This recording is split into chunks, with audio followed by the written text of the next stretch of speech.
கர்த்தராகிய இயேசு கிறிஸ்துவின் நாமத்தினாலே உங்கள் யாவரையும் வாழ்த்துகிறேன். கடந்த 6 மாதங்கள் தேவன் நம்மை கண்மணி போல பாதுகாத்து இந்த 7ஆம் மாதத்தை காணும்படியாக கிருபை செய்திருக்கிறார். இந்த நாளிலும் தேவன் கொடுத்த வார்த்தையை நம்ம தியானிக்க போகிறோம். உபாகமம் 1ஆம் அதிகாரம் 11ஆம் வசனம். உபாகமம் 1:11. நீங்கள் இப்பொழுது இருக்கிறதை பார்க்கிலும் 1000 மடங்கு அதிகமாகும்படி உங்கள் பிதாக்களின் தேவனாகிய கர்த்தர் உங்களுக்கு சொல்லியபடியே உங்களை ஆசீர்வதிப்பாராக. இந்த உபாகமம் இந்த 1ஆம் அதிகாரத்தில் மோசே இஸ்ரவேல் ஜனங்களை ஆசீர்வதிக்கிறார். என்ன அப்படின்னா, இப்பொழுது இருக்கிறத பார்க்கிலும் 1000 மடங்கு அதிகமாகும்படி தேவன் சொல்லியபடி உங்களை ஆசீர்வதிப்பாராக அப்படின்னு. இந்த 1ஆம் அதிகாரத்தில் தேவன் எப்படிப்பட்டவராக வெளிப்படுகிறார்? நம்முடைய தேவன் எப்படிப்பட்டவர்? முதலாவது, பெருக பண்ணுகிற தேவன். நம்முடைய தேவன் எப்படிப்பட்டவர் அப்படின்னா, பெருக பண்ணுகிற தேவன். அதே 10ஆம் வசனத்தில் பாருங்க, உங்கள் தேவனாகிய கர்த்தர் உங்களை பெருக பண்ணினார். இதோ இந்நாளில் நீங்கள் வானத்து நட்சத்திரங்களைப் போல திரளாய் இருக்கிறீர்கள். ஆண்டவர் எப்படி இஸ்ரவேல் ஜனங்களை பெருக பண்ணினார் அப்படின்னா, வானத்து நட்சத்திரங்களைப் போல திரளாக பெருக பண்ணினார். இந்த நட்சத்திரங்கள் அதை பாருங்க, எண்ணவே முடியாது. நிறைய சயின்டிஸ்ட் என்ன பண்ணாங்கன்னா, நட்சத்திரங்களை எண்ணலாம்னு சொல்லி முயற்சி பண்ணாங்க. ஆனால் யாராலையுமே எண்ண முடியல. ஏன்னா எண்ண முடியாத அளவுக்கு அது இருக்குது. அதே போல் நம்முடைய வாழ்க்கையில் ஆண்டவர் நமக்கு தருகிற ஆசீர்வாதங்கள் எண்ணி முடியாததாக இருக்கும். ஏன்னா யோபு புத்தகத்தில் பார்க்குறோம், ஆராய்ந்து முடியாத பெரிய காரியங்களையும் எண்ணி முடியாத அதிசயங்களையும் அவர் செய்கிறார். நம்முடைய வாழ்க்கையில் ஆராய்ந்து முடியாத பெரிய காரியங்கள், எண்ணி முடியாத அதிசயங்களை ஆண்டவர் இந்த மாதத்தில் வருகிற நாட்களில் நிச்சயமாய் செய்ய போகிறார். அப்போது நீங்களும் நானும் நட்சத்திரங்கள். நம்முடைய வாழ்வை ஆண்டவர் பிரகாசிக்க பண்ணுகிற தேவனாக இருக்கிறார். ஒருவேளை என்னுடைய வாழ்க்கையில், என்னுடைய கல்வியில், என்னுடைய ஊழியத்தில், குடும்பத்தில் நான் பிரகாசிக்காமல் இருக்கிறேனே அப்படின்னு நீங்கள் நினைக்கலாம். ஆண்டவர் நிச்சயமாக உங்களை எரிந்து பிரகாசிக்கிற விளக்காக இந்த மாதத்தில் மாற்றப் போகிறார். அப்போது வானத்து நட்சத்திரங்களை போல இஸ்ரவேல் ஜனங்களை பெருகப்படினார். ஆனால் மோசே எப்படி சொல்கிறாருக்கு அடுத்த வசனத்திலேயே, இப்பொழுது இருக்கிறத பார்க்கிலும் 1000 மடங்கு அதிகமாகும்படி. அப்போது நம்ம இருக்கிற நிலைமையிலேயே, இருக்கிற இடத்திலேயே இருப்பது தேவனுடைய சித்தம் அல்ல. அதாவது இருந்த நிலைமையிலேயே, ஆசீர்வதிக்கப்பட்ட நிலைமையிலேயே அல்லது ஆசீர்வாதம் மற்ற நிலைமையில் அப்படி நம்ம தங்கி இருப்பதை ஆண்டவர் விரும்புகிறதில்ல. அடுத்த லெவல், அதாவது அடுத்த காரியங்கள், முன்னேற்றத்துக்கு நேராக நம்மை நடத்த அவர் வாஞ்சியாக இருக்கிறார். இந்த இஸ்ரவேல் ஜனங்க பாருங்கள், மலை அருகே என்ன பண்ணுறாங்க, அவங்க நல்லா பிரயாணம் பண்ணிட்டு வந்தாங்க. ஒரு மலை அருகே ஒரு ரொம்ப நாட்களாக அங்கேயே டெண்டை போட்டாங்க. அங்கேயே நம்ம வெயிட் பண்ணலாம், கொஞ்சம் இடம் நல்லா இருக்குது, அந்த மாதிரி என்ன பண்ணுறாங்க, உட்காந்துட்டாங்க. அவங்க ஆரம்பித்த நோக்கம் வேறு, அவங்க தன்னுடைய பிரயாணத்தை ஆரம்பித்த நோக்கம் வேறு, அவங்களுக்கான தரிசனங்கள் வேறு. ஆனால் அங்கேயே தங்கி இருக்கிறத அவங்க விரும்பினாங்க. எப்படி இந்த மலைநாடு, மலை பக்கம் பார்த்திங்கன்னா ரொம்ப செழிப்பாக இருக்கும், ஒரு சந்தோஷமாக இருக்கிற மாதிரி இருக்கும், ரொம்ப ஒரு மன அமைதியாக இருக்கும். நமக்கே இங்கேயே நம்ம இருந்துடலாமா அப்படின்னு தோணும்ல, அதே போல் அவங்களுக்கு தோணுச்சு. ஆனால் ஆண்டவர் சொன்னார், நீங்கள் இந்த மலை அருகே தங்கியிருந்தது போதும், பிரயாணப்படு, புறப்படு அப்படிங்கிறாரு. அப்போது நம்முடைய வாழ்க்கையில் இருந்த நிலைமையிலேயே இருப்பது தேவனுடைய சித்தம் அல்ல. ஆண்டவர் நிச்சயமாக உங்களை வழிநடத்தி ஆசீர்வாதமான பாதைக்கு நேராக நடத்தப் போகிறார். அப்போது முதலாவதாக நம்முடைய தேவன் பெருக பண்ணுகிற தேவன். சகலவற்றிலும் ஒரு பெருக்கம். பெருக்கம் என்பது ஆசீர்வாதத்தின் அடையாளம். ஆண்டவர் நம்ம வாழ்க்கையில் பெருக்கத்தை தருவார். குடும்ப வாழ்க்கையில், ஊழியத்தில், கல்வியில், அதுபோல் செய்கிற வேலைகளில், எல்லாவற்றிலும் கர்த்தர் என்ன பண்ணுவார், நம்மை பெருக பண்ணுகிற தேவனாக இருக்கிறார். ரெண்டாவதாக இந்த 11ஆம் வசனத்தில் பார்க்குறோம், சொல்லியபடியே உங்களை ஆசீர்வதிப்பாராக. கர்த்தர் உங்களுக்கு சொல்லியபடி, அதாவது வாக்குத்தத்தங்களை நிறைவேற்றுகிற தேவன். இரண்டாவதாக நம்முடைய தேவன் எப்படிப்பட்டவர் அப்படின்னா, வாக்குத்தத்தங்களை நிறைவேற்றுகிற தேவன். உங்களுடைய வாழ்க்கையில், நம்முடைய வாழ்க்கையில் ஆண்டவர் என்னென்ன வார்த்தைகளை கொடுத்திருக்கிறாரோ அது நிச்சயமாய் நிறைவேறும். ஒருவேளை காலம் தாமதம் ஆகலாம். நம்ம எதிர்பார்த்த நேரத்துக்கு தேவனுடைய வார்த்தை நடக்கலையே நம்ம நினைக்கலாம். ஆனால் நிச்சயமாக ஏற்ற காலத்தில் கர்த்தர் என்ன பண்ணுவார், தம்முடைய வார்த்தையை நிறைவேற்றி நம்மை ஆசீர்வதிக்கிற தேவனாக இருக்கிறார். ஏன்னா அவர் பொய் சொல்ல மாட்டார். பொய் சொல்ல அவர் மனிதன் அல்ல. மனம் மாற அவர் மனுபுத்திரனும் அல்ல. அவர் சொல்லியும் செய்யாதிருக்கிற தேவன் அல்ல. அப்போ நம்முடைய வாழ்க்கையில ஆண்டவர் கொடுத்த வாக்குத்தத்தங்கள் நிச்சயமாய் நிறைவேறும். இந்த நாள்ல கூட ஆண்டவர் உங்க தனிப்பட்ட வாழ்க்கையில, தனிப்பட்ட ஜெபத்துல அல்லது சபையில நீங்க உங்ககிட்ட ஆண்டவர் பேசின ஒவ்வொரு வாக்குத்தத்தங்கள நினைத்து பாருங்க. அத நீங்க அறிக்கையிட்டு, அறிக்கையிட்டு ஜெபிங்க. ஜெபிக்க, ஜெபிக்க ஆண்டவர் நிச்சயமாக என்ன பண்ணுவார்? அந்த வார்த்தைகள நிறைவேற்றுவார். அடுத்த அடுத்தது 3வதாக 30ஆம் வசனத்துல நம்ம பார்க்கிறோம். உங்களுக்கு முன் செல்லும் உங்கள் தேவனாகிய கர்த்தர் தாமே எகிப்தில் உங்களோடு இருந்து உங்கள் கண்களுக்கு முன்பாக செய்தது எல்லாவற்றைப் போலவும் வனாந்தரத்தில் செய்து வந்தது போலவும் உங்களுக்காக யுத்தம் பண்ணுவார். நம்முடைய தேவன் எப்படிப்பட்டவர்? யுத்தம் பண்ணுகிற தேவன். 3வதாக பார்க்கிறோம். உங்களுக்காகவும் எனக்காகவும் அவர் யுத்தம் பண்ணுவார். ஒருவேளை ஏதோ சில காரியங்களால நீங்க சோர்ந்து போயிருக்கலாம். சில மனுஷர்களால, சில பொய்யான குற்றச்சாட்டுகளால, சில அவமதிப்புகளால, சில பிசாசின் போராட்டங்கள்ல நீங்க ரொம்ப சோர்ந்து போயிருக்கலாம். ஆனா நீங்க மனதுல வைக்க வேண்டிய ஒரு சத்தியம், உங்களுக்காகவும் எனக்காகவும் தேவன் யுத்தமே பண்ணுவாராம். யுத்தம் என்பது சாதாரணமான ஒரு காரியம் கிடையாது. நமக்காக ஆண்டவர் என்ன பண்ணுவாராம்? தன்னுடைய படையவே அவர் அனுப்புவார். அவர் ஒரு தூதன அனுப்புனா போதும். நமக்காக உதவுவதற்கு ஆட்களை எழுப்பி அனுப்புவார். தூதர்களை அனுப்புவார். சில சமயம் அவரே நமக்காக என்ன பண்ணுவார்? இறங்கி வந்து யுத்தம் பண்ணுகிற தேவனா இருக்கிறார். ஏன்னா, நம் மேல அவர் வைத்த அன்பு அளவற்ற அன்பு. அப்போ நமக்காக ஆண்டவர் யுத்தம் பண்ணுகிற தேவனா இருக்கிறார். அடுத்து 31ஆம் வசனத்துல நம்ம பார்க்கிறோம். ஒரு மனிதன் தன் பிள்ளையை சுமந்து கொண்டு போவது போல நீங்கள் இவ்விடத்திற்கு வருகிற வரைக்கும் நடந்து வந்த வழிகள் எல்லாவற்றிலும் உங்கள் தேவனாகிய கர்த்தர் உங்களை சுமந்து கொண்டு வந்ததை கண்டீர்களே. 4வதாக நம்ம பார்க்கிறோம். நம்முடைய தேவன் எப்படிப்பட்டவர்? சுமக்கிற தேவன். இந்த இஸ்ரவேல் ஜனங்களை பாருங்க, ஒரு தகப்பனை போல தாயை போல என்ன பண்ணார் ஆண்டவர்? சுமந்து கொண்டு வந்தார். உங்களை சுமப்பதற்கு, நம்மை சுமப்பதற்கு தேவன் எப்பொழுதும் ஆயத்தமா இருக்கிறார். அதனால தான் நிறைய பழைய பாடல்கள்ல எப்படி பாடுவாங்கன்னா, சுமை தாங்கி இயேசு அப்படின்னு பாடுவாங்க. இஸ்ரவேல் ஜனங்களை தன்னுடைய தோள் மேல சுமந்து கொண்டு வந்து ஒவ்வொரு வழிகளிலும் ஆண்டவர் என்ன பண்ணார்? பலமுறை விழுந்து போனாங்க, பலமுறை காயப்பட்டாங்க, பலமுறை ஆண்டவர முறுமுறுத்தாங்க. ஆனா முறுமுறுத்தாலும், எதிர்த்து நின்றாலும் ஆண்டவர் என்ன பண்ணார்? அவங்கள கைவிடாமல், அவங்க அந்த முற்பிதாக்கள் போனாலும் அவர்களுடைய சந்ததியை ஆண்டவர் என்ன பண்ணார்? தோள் மேல சுமந்து கொண்டு வந்தார்.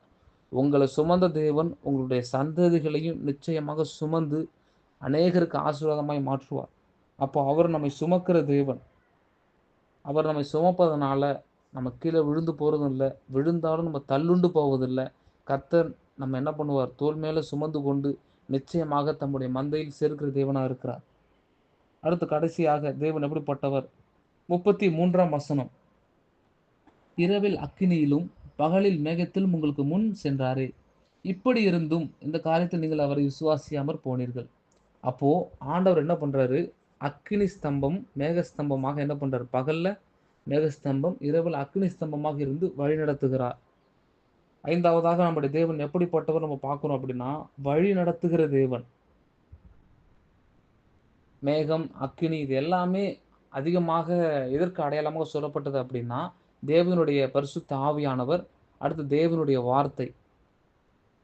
தேவனுடைய வார்த்தையும், பரிசுத்த ஆவியானவருடைய அபிஷேகமும் நம்மை வழிநடத்துகிற நம்மை வழிநடத்தி தேவ சித்தத்தை நிறைவேற்ற உதவி செய்யும்.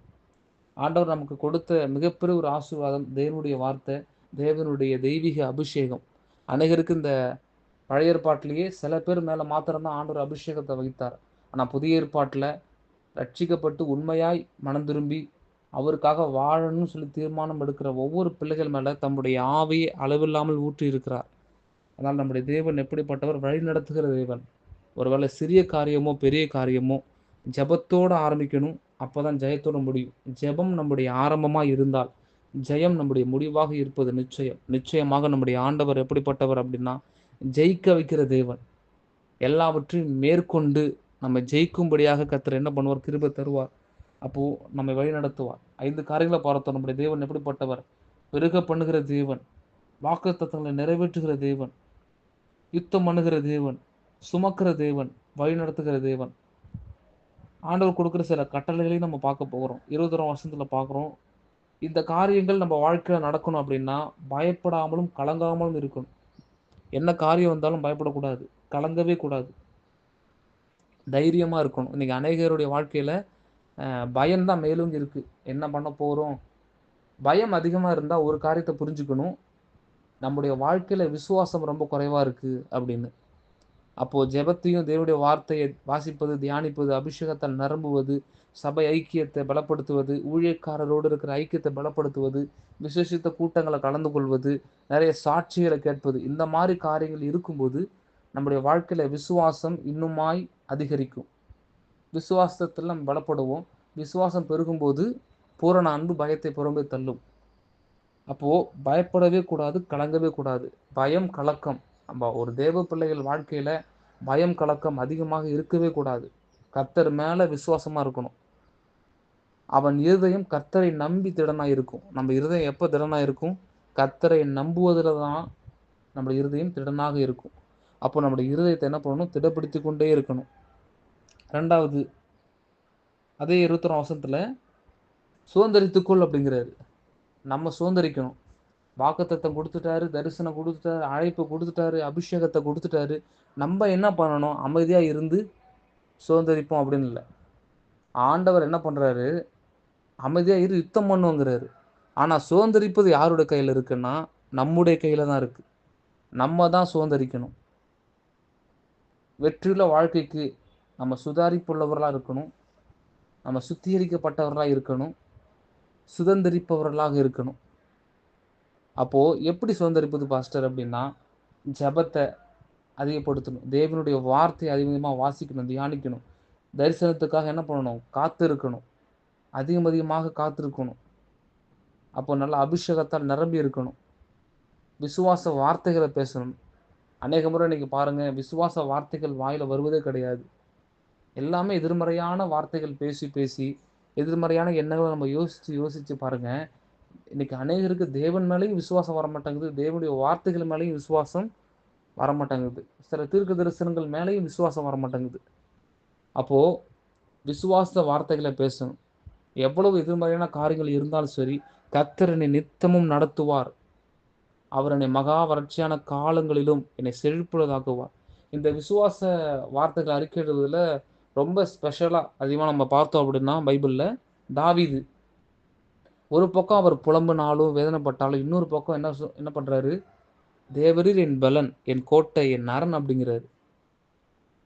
கர்த்தர் என்னை தப்புவிப்பார் அப்படிங்கிறாரு. நெருக்கத்தில் இருக்க எனக்கு என்ன பண்ணுவார்? விசாலத்தை உண்டாக்குவார் அப்படிங்கிறாரு. அதுதான் விசுவாசம். சூழ்நிலைகளை பார்ப்பதல்ல, சூழ்ந்திருக்கும் தேவ பிரசன்னத்தையும் தேவனுடைய கரத்தையும் பார்ப்பது தான் விசுவாசத்துடைய மாபெரும் அடையாளம். ஒரு தேவ பிள்ளை சூழ்நிலைகளை பார்த்து பயப்படவே கூடாது. இன்னைக்கு அநேகருடைய வாழ்க்கையில சூழ்நிலையை பார்த்து தான் அநேகர் என்ன பண்றாங்க? சிறைப்பட்டு போகிறார்கள். சூழ்நிலை எவ்வளவு மோசமாக இருந்தாலும் சரி, கர்த்தர் நம்மோடு கூட இருக்கிறார். அவர் நமக்காக யாவையும் செய்து முடிப்பார். அப்போ சுதந்திரத்தை கொள்ளணும். அடுத்து 29 வசனத்துல பார்க்கிறோம். 28, 29 ரெண்டுலையும் பார்க்கிறோம். அவர்களுக்கு பயப்படாமலும் கலங்காமலும் இருங்கள். இஸ்ரவேல் ஜனங்க என்ன பண்ணாங்க? அங்க ஏனாக்கியர் புத்திரர் இருக்காங்க. சுதந்திரிக்க போகிற தேசத்துல பெரிய பெரிய ஆட்கள் இருக்காங்க. அவங்களெல்லாம் யுத்தம் பண்ண முடியாது. அதாவது பெரிய தேவன் சொல்வதை அவங்க பார்க்கல. பெரிய மனுஷன், பெரிய சத்துருவை தான் அவங்க பார்க்குறாங்க. இன்னைக்கு அநேக முறை பாருங்க, நம்ம வாழ்க்கையில தேவன் பெரியவர் என்பதை நம்ம பார்க்கறது இல்லை. இந்த பிரச்சனை பெருசு ரொம்ப. இந்த மனுஷ போராட்டம் பெருசு, இந்த உலக காரியங்கள் பெருசுன்னு நம்ம என்ன பண்றோம்? நம்ம அநேக முறை நம்மளுடைய இருதயம் குறுகி போகிறது. அப்படி அல்ல. ஆண்டவர் நமக்காக யாவையும் செய்து முடிப்பார். ஆண்டவர் சொன்னது தான் நிச்சயமா நிறைவேற்றுவார். அப்போ மனுஷருக்கு நம்ம பயப்படக்கூடாது. கிட்டத்தட்ட ஒரு 3 கட்டளைகள் நம்ம பார்த்தோம். கட்டளைகள் இல்லாமல் ஆசீர்வாதம் இல்லை. நம்முடைய ஆண்டவர் இந்த 5 விதமான காரியங்கள் நம்ம வாழ்க்கையில செய்யணும். ஒரு பெருக்கம் உண்டாகணும். நம்ம வாழ்க்கையில வாக்குத்தத்தங்கள் நிறைவேறணும். நமக்காக தேவன் யுத்தம் பண்ணணும். நம்மை சுமந்து நடத்தணும். நம்மை வழி நடத்தணும். நமக்கு ஆலோசனை கொடுக்கணும் அப்படின்னா, இந்த 3 விதமான கட்டளைகளை நம்ம கைக்கொள்ளணும். பயப்படக்கூடாது, கலங்கக்கூடாது, சுதந்திரித்துக் கொள்ளணும், காத்திருக்கணும், செபிக்கணும், வேதத்தை வாசிக்கணும். அடுத்து 3வது, மனுஷருக்கு நம்ம பயப்படவே கூடாது. அதே போல 4வதாக முறுமுறுப்பு இருக்கக்கூடாது. அவிசுவாசம், சந்தேகப்படவே கூடாது. ஆண்டவர் சொன்னா என்ன பண்ணுவார்? சொன்னதை நிச்சயமாக நிறைவேற்றுவார். அடுத்து கீழ்ப்படுதல் உள்ளவர்களாக இருக்கணும். இந்த 2 காரியங்கள் உள்ள அடங்கியிருக்கு. அப்போ கீழ்ப்படிதல், தாழ்மை, பொறுமை. இவையெல்லாம் இருக்கும்போது நம்ம வாழ்க்கையில கர்த்தர் பெரிய காரியங்களை செய்கிற தேவனா இருக்கிறார். ஆமென். சொல்லப்பட்ட இந்த வார்த்தையின்படி நீங்கள் இப்பொழுது இருக்கிறத பார்க்கிலும் 1000 மடங்கு அதிகமாகும்படி உங்கள் பிதாக்களின் தேவனாகிய கர்த்தர் உங்களுக்கு சொல்லியபடியே உங்களை ஆசீர்வதிப்பாராக. ஆமென்.